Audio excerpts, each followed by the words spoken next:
This happened years ago, but I still think about it more often than I'd like to admit. I've never liked camping, not even a little. I'm just not built for it. The dirt that somehow gets everywhere, the bugs that treat you like an open buffet, the cold nights spent in a sleeping bag that feels fine at first but turns into a slab of concrete by morning. Unfortunately for me, camping was a regular part of my childhood.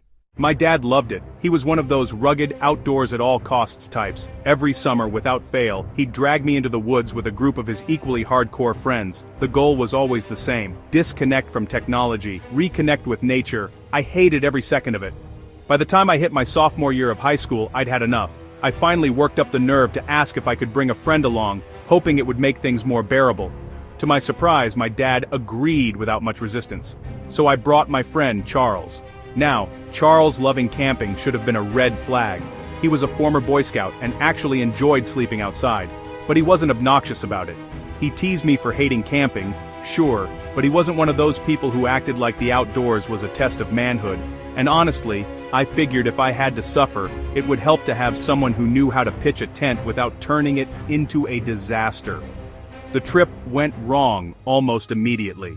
One of my dad's friends had messed up the campsite booking. Instead of some remote, quiet spot deep in the woods, we ended up at a heavily developed campground. Paved walkways, indoor bathrooms, a playground for kids. It felt less like camping and more like someone's backyard, with extra trees.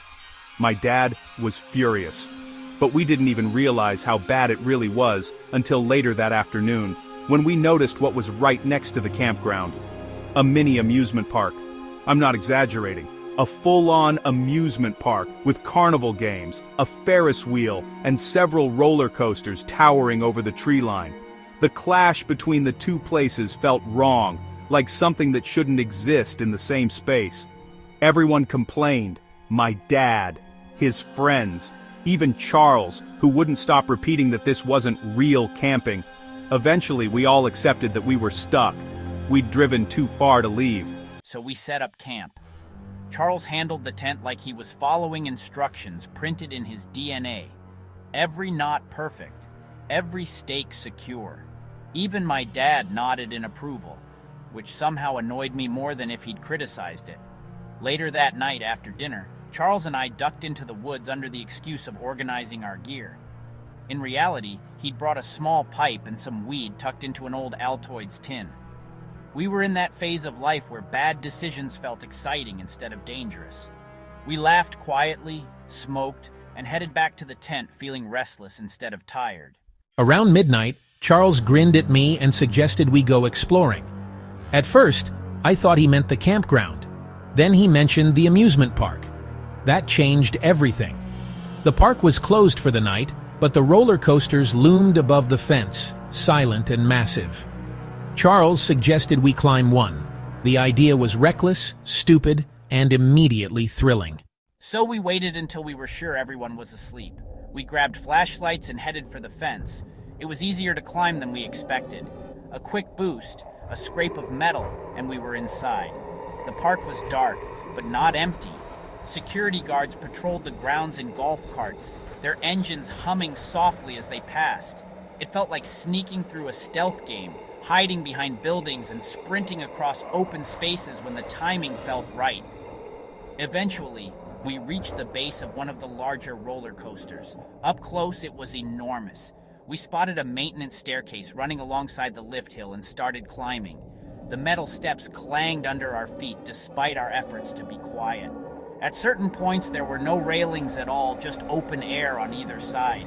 When we reached the top, the view stole our breath. The entire park sprawled beneath us, lights glowing faintly in the distance. We took one quick photo, then decided not to push our luck. The climb down felt longer. As we made our way back toward the fence, things suddenly felt different, quieter, tenser.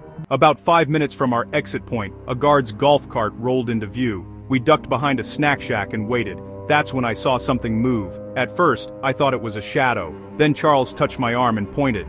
About 30 feet away, crouched between two buildings, was another person. They were hiding just like us. It didn't look like a kid. And worse, I was almost certain they were watching us. Before we could process what we were seeing, the figure moved. He sprinted across a patch of open ground, passing briefly under a streetlight. It was a man. His clothes were torn and filthy. His posture was strange, like he was injured. But what froze me in place was his face. There was something dark smeared across it. It looked like blood. Charles saw it too. We didn't speak. We didn't need to. The man vanished into the darkness just as the guard passed by. The moment the path cleared, we moved. Fast. Silent.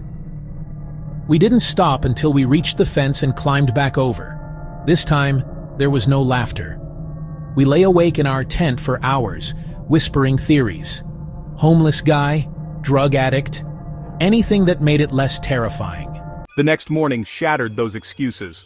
Around 10 a.m., a staff member gathered everyone and made an announcement. A man had been stabbed and killed the night before at a lake roughly 4 miles away. The suspect was still at large. They described him as a disheveled white male in his late 30s, possibly injured, possibly covered in blood. We packed up immediately. Charles and I never said a word to anyone. Not my dad, not the Rangers. I still don't know why. We're still friends today, but we don't talk about that night. Not really. I think we both know how close we came to something far worse. Because sometimes, when I think back on it, I realize how thin the line was. A few seconds later, one wrong turn, and instead of watching a murderer from the shadows, we might have crossed his path.